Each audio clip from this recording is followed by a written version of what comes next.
Week 9, Force in Motion, 3rd grade.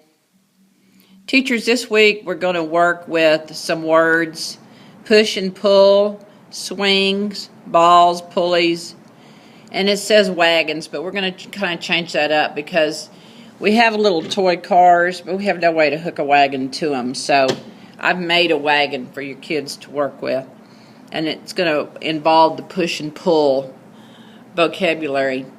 What I've done is took a block of wood, and these will be made for you. I put a film canister, a paper clip, taped it on, and the kids are going to be able to add mass to it by adding pennies.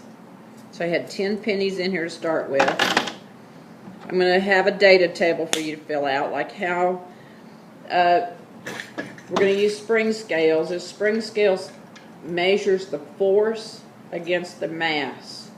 So as it pulls down, you're going to get this, and I would read the scale over here, which is 0 to 20 in newtons, which is easy for them to read.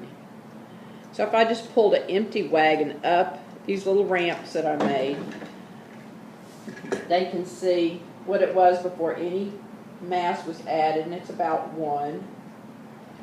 You can try the different surfaces. This is a glassy surface. This is a regular surface. Takes a little more force because over here they had lots of friction on the glassy surface.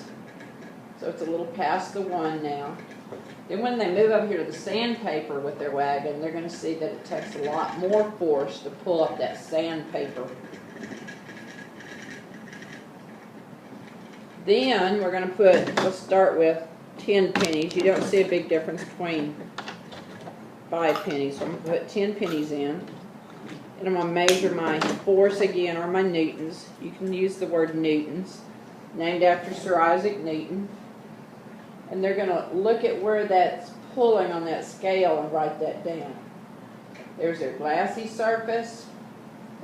And that's what I'm going to call this on the data sheet: the glassy surface, the regular surface, and the sanded surface. So that's how we're going to cover that wagon, it says in your sheets, and that push-pull. You can also let them play with the little cars that we have on the different surfaces.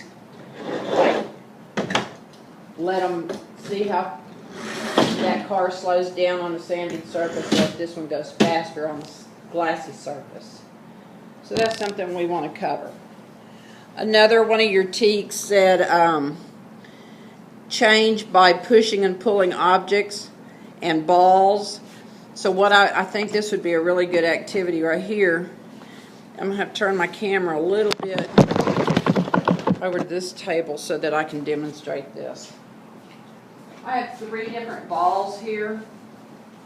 I have a golf ball, a ping pong ball, and a wiffle ball.